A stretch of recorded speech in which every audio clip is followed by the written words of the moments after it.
कि राजा जी करे तो रहल जरूरत मुहूर्त ई खूबसूरत। अभी के भैया ए राजा जी ए राजा जी ए राजा जी करे तो रहल जरूरत मुहूर्त खूबसूरत हो। ए राजा जी करे तो रहल जरूरत मुहूर्त खूबसूरत हो।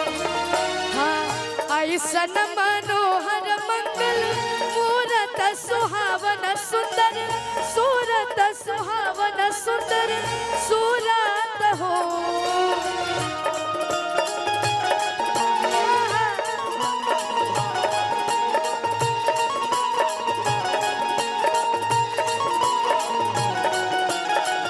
ऐसन मनोहर मंगल मूरत सुहावन सुंदर सूरत सुहावन सुंदर सूरत हो।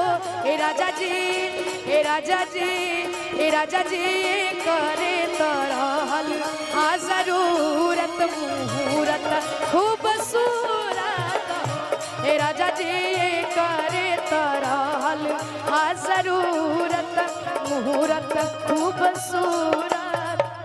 और भैया के लिए एक लाइन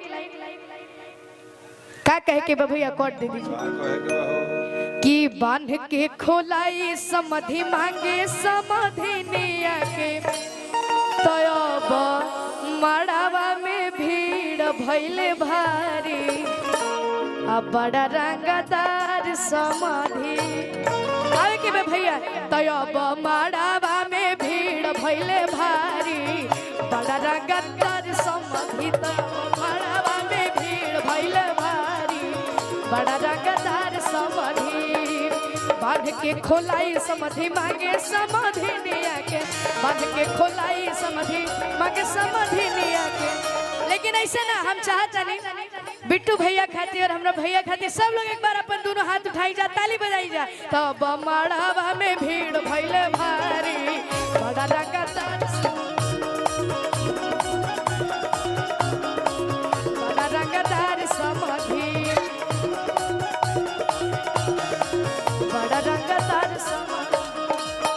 बेटो भैया छोटे बाबा कुछ कहते हैं देख ले लगे काम भाई नहीं हो।